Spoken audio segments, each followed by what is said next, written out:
அன்னைக்கு last day வந்து எல்லாரும் ஒண்ணா உட்காந்து சாப்பிட்டு அதுக்கப்புறம் வந்து ஈவினிங் ஆகும்போது அப்படியே கொஞ்சம் கொஞ்சமா எல்லாருக்குள்ள ஒரு பயம். அந்த பயத்தையும் மீறி என்ன நடந்ததுன்னா எங்களுக்குள்ள வந்து சீன் முடிக்கணும், எதுவும் பேலன்ஸ் ஆயிடக்கூடாது அப்படின்ற ஒரு விஷயம். இன்னைக்கு தான் லாஸ்ட் டே. ஸோ நிறைய விஷயங்கள் இருக்கு. லைக் சீன்ஸ் நிறைய இருக்கு. எங்கனால வந்து நிறைய பேசணும், நிறைய இது கடைசி நாள் அப்படின்னு நினைக்கிறது ஒரு பக்கம் ஃபீலிங்கா இருந்தாலும், பட் நிறைய ஒர்க் இருக்கு. கொஞ்சம் டைரக்டர் சைட்ல அவருக்கு டென்ஷனு. லைக் எல்லாமே பார்க்கணும், க்ரௌடு பார்க்கணும், எங்கள பார்க்கணும். மொத்தம் அத்தனை ஆர்டிஸ்ட் நாங்க அந்த ஃப்ரேம்ல இருக்கோம், நிக்க வச்சுட்டு இருக்காங்க. பட் எங்கனால அதையும் மீறி நாங்க கலாட்டா பண்ணிட்டு, சிரிச்சுக்கிட்டு அத ஃபன்னா அப்படியே எடுத்துட்டு தான் போயிட்டுருந்தோம்.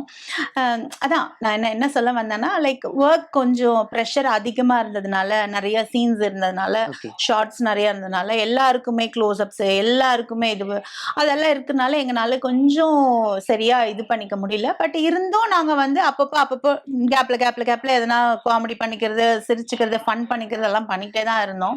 பட் இருந்தாலும் இவ்வளவுதான் சீனு, இத கூலா முடிச்சிடலாம் அப்படின்ற அந்த மாதிரி மைண்ட் செட் எதுவுமே இருக்குல்ல. ஸோ அதனால வந்து இந்த லாஸ்ட் டே வந்து கொஞ்சம் இதுவா இருந்தது.